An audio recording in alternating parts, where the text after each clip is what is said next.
A fala do Senhor. É dever sagrado do espírito humano pesquisar por que se encontra na Terra ou por que motivo vive nesta criação a qual se encontra ligado por milhares de fios. Nenhum ser humano se tem em conta de tão insignificante para crer que sua existência fosse sem finalidade se ele mesmo assim não a tornasse. A tal respeito, considera-se ele, em todo caso, demasiado importante.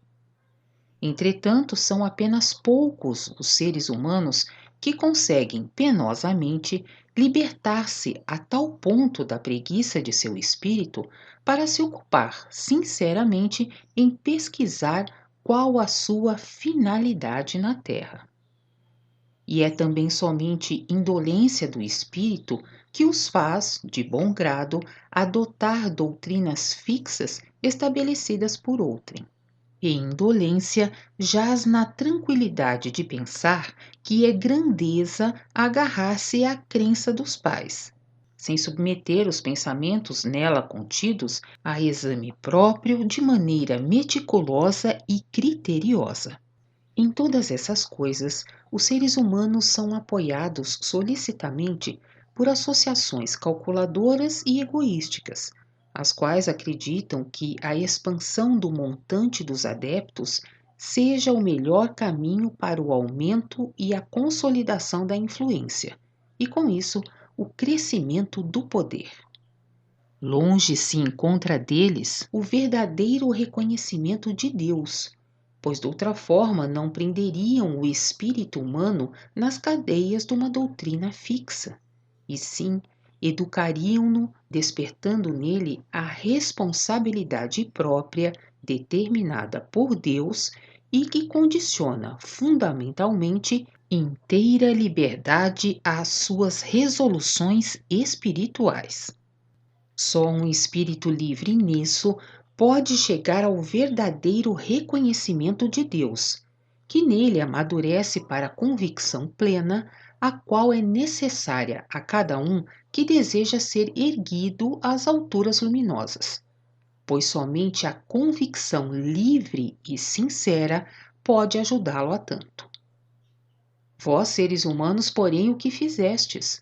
Como tolhestes essa altíssima graça divina, impedindo criminosamente que ela pudesse desenvolver-se, ajudando todos os seres humanos terrenos a abrir aquele caminho que os conduz seguramente à paz, à alegria e à mais alta felicidade.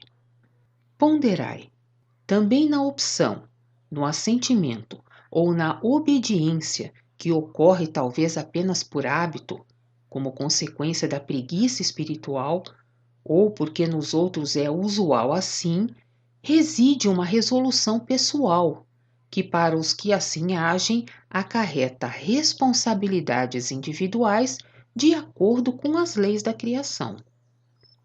Para aqueles que induzem o espírito humano assim, decorre paralelamente também uma responsabilidade como inevitável e de inexorável consequência. Nem o menor pensamento ou ação podem ser postos de lado sem consequências de igual espécie da criação, em cuja contextura os fios se tecem inexoravelmente, tanto para uma pessoa individualmente como para a coletividade, aguardando os resgates, os quais, por sua vez, terão de ser recebidos finalmente por seus autores, isto é, geradores, seja como sofrimento ou alegria, conforme a maneira com que foram criados outrora, somente aumentados e, consequentemente, mais robustecidos. Estais presos na tecedura de vossa própria vontade, de vossas ações, e só vos libertareis disso quando essa tecedura puder cair de vós pelo resgate. Entre todas as criaturas na criação, só o espírito humano tem livre-arbítrio, o qual até hoje ele próprio não pôde esclarecer nem compreender. porque nos limites estreitos do cismar de seu raciocínio não encontrou nenhum ponto de apoio como prova disso. Seu livre-arbítrio jaz somente nas resoluções que em cada hora ele pode tomar inúmeras. Mas ele está sujeito inexoravelmente às consequências de cada uma de suas próprias resoluções no tecer automático das leis da criação. Daí decorre sua responsabilidade, que está inseparavelmente ligada à concessão de uma liberdade de vontade na resolução, e a qual foi dada ao espírito humano como algo inseparável e característico.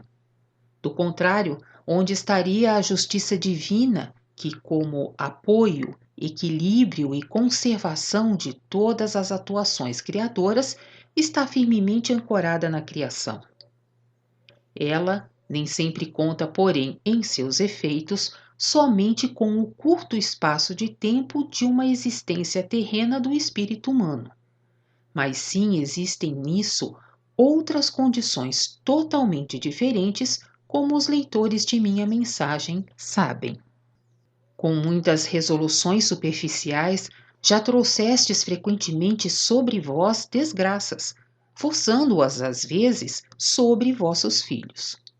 Se vós próprios vos mostrastes demasiado indolentes para reunir ainda aquela força, a fim de decidirdes na mais íntima intuição, sem considerar o aprendido, mesmo que cada palavra que resolvestes aceitar possa conter verdade, então não devíeis procurar impor as consequências de vossa indolência a vossos filhos, precipitando-os assim na desgraça.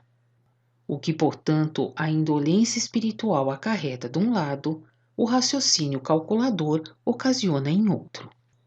Por meio desses dois inimigos da liberdade espiritual de resolução está, pois, atada a humanidade, à exceção de alguns poucos que ainda se esforçam por obter a coragem de arrebentar tais amarras dentro de si, a fim de se tornarem seres humanos verdadeiros, conforme estipula a observância das leis divinas.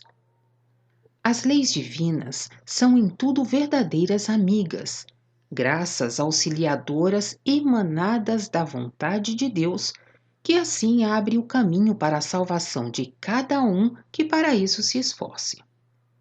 Não existe nenhum outro caminho para tanto, a não ser aquele que as leis de Deus na criação mostram nitidamente. A criação inteira é a fala de Deus, que deveis vos esforçar seriamente por ler e que nem é tão difícil como imaginais. Pertenceis a essa criação como uma parte dela.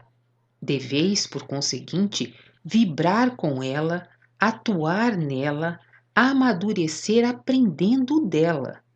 E assim, colhendo reconhecimentos, subir cada vez mais de um degrau para outro, seguindo na irradiação a fim de enobrecer tudo aquilo que entre em contato convosco no vosso caminho. Então se desenvolverão à vossa volta belos milagres, uns após os outros, que vos soerguerão reciprocamente cada vez mais alto. Aprendei a reconhecer o vosso caminho na criação. Assim sabereis também a finalidade de vossa existência. Ficareis repletos de jubilosa gratidão e da mais alta felicidade que um espírito humano é capaz de suportar, e que só se encontra no reconhecimento de Deus. Todavia, a felicidade bem-aventurada do verdadeiro reconhecimento de Deus nunca pode se desenvolver de crenças cegas e aprendidas, e muito menos florescer. Mas somente saber convicto, convicção sábia, outorgam ao espírito aquilo de que ele necessita para isso. Vós, seres humanos terrenos, vos encontrais nesta criação a fim de encontrar a felicidade bem-aventurada, na fala em que Deus se expressa a vós de modo vivo. E compreender essa fala, aprendê-la, intuir nela a vontade de Deus, eis vosso alvo no percurso através da criação. Na própria criação a que pertenceis, reside o esclarecimento da finalidade de vossa existência e, ao mesmo tempo, também o reconhecimento de vosso alvo. De outra forma, jamais encontrareis ambos. Isso exige de vós que vivais a criação. Vivê-la ou vivenciá-la só o conseguireis, contudo, quando a conhecerdes realmente. Abro-vos, pois, com a minha mensagem, o livro da criação. A mensagem vos mostra claramente a fala de Deus na criação. Fala essa que tendes de aprender a entender para que possais absorvê-la inteiramente. Imaginai por um momento uma criança qualquer na Terra que não pode compreender o pai ou a mãe porque nunca aprendeu a língua que lhe é falada. Que seria de uma tal criança? Ela ignora completamente o que querem dela e, dessa maneira, irá caindo de um mal para outro, atraindo sobre si um sofrimento após outro, e acabará talvez inteiramente incapacitada para a finalidade terrena, como também para a alegria terrena. Não deve cada criança aprender sozinha, por si mesma, a língua de seus pais para poder vir a ser algo? Ninguém poderá livrá-la desse esforço. Do contrário, andaria sempre desorientada, jamais amadureceria e nunca poderia atuar na terra, ficando assim um estorvo, um peso para os demais, devendo por fim ser afastada para não acarretar prejuízos. E vós, aguardais algo diferente? O inevitável cumprimento de tal dever da criança tendes vós para com vosso Deus, logicamente, cuja fala vós tendes de aprender a entender tão logo quiserdes seu auxílio. Entretanto, Deus fala para vós em sua criação. Se quiserdes progredir nela, então tendes antes de reconhecer essa sua fala. Se negligenciardes isso, sereis afastados dos que conhecem a fala e que por ela se orientam, pois do contrário, ocasionareis danos e estorvos, mesmo involuntariamente. Portanto, vós tendes de fazer isso. Não vos esqueçais disso e cuidai para que tal se realize. Do contrário, estareis indefesos e expostos a tudo que vos ameaça. Minha mensagem será para vós um guia fiel.